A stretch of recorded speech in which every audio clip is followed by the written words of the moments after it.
forever ago. I know. All right. Well, it is the holidays. It's actually the day after Thanksgiving. And we all got nice and fat yesterday, eating a lot of food. And, Speak for yourself. Okay. Well, I'm teasing.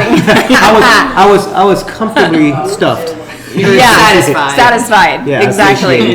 And so, I know a lot of people go way overboard, like some of us did yesterday. Sure. How do you? That's the main reason why we're here, just try to tell people how to get in the right frame of mind. Maybe like not go. I mean, go have fun. I mean, we're not your mom and dad. We're not here to tell you what to do, right? And it's not a religion. You're not sinning. You're just having fun and enjoying family and friends. So, how do y'all make sure you just don't blow yourself up, I guess you'd say, right? Yeah. So that's a good question, because this is actually what I told a couple of my clients leading up to this week. The day of Thanksgiving, a lot of people like to save it all for the Thanksgiving meal, right? Like they don't eat, or they might eat like an egg or whatever. But I always recommend them eat a savory breakfast. So eggs, avocado, spinach, throwing some onions. I'll cut that out. Excuse me. Sorry, I got a tickle in my throat. Savory breakfast, eat normally. Like don't deprive yourself. That way you'll stay fuller, longer, satisfied.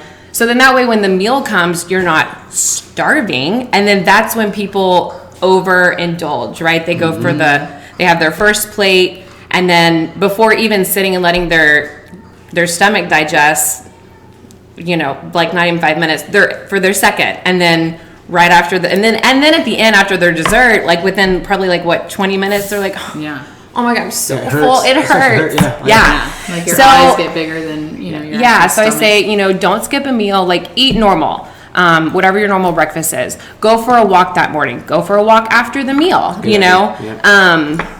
And hopefully you won't overindulge come mealtime. Okay, very good answer. Yeah. I think it's just portion control. I think for me especially, it's like I want to try what everybody made. So for me, it's that little bit of a piece of everything, and then try to be satisfied. Sit 20, 30 minutes, let that food digest, and then go from there. I did that to a point yesterday until it got to Jan's angel cake, and then it was just game over. There was no portion control of that. But I knew that going into it. I knew this is where I'm going to dive off. Whatever, I'm fine with it. You waited till the end to hit that, though, at least. So the biggest issue I think is the alcohol amount throughout the day, right? So for me, it was yesterday was a nice little flow all day long, to where by the time it was dinner time, I was starving, I was ready to eat, and then after I ate, it was just this crash, and I'm just sitting on the couch. You went to bed early. Oh yeah. Well, I didn't say early, right? So last night went to bed at 8:39. 8:30. I mean, that's early. That's early for Thanksgiving. Our kids weren't in bed yet. Well, you gotta think our normal week, I'm in bed by 8:30 every night anyway, right? Yeah. And so the normal routine of my life is going to bed between 8 and 9 o'clock. We'll say 8:30.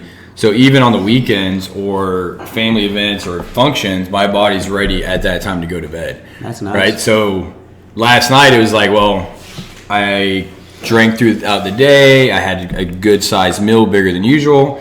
Oh, by 8:30, it's like, man, you're done. You need to go to bed. And so for me, it's like, well, all right, time for me to go to bed. It's just normal. Yeah.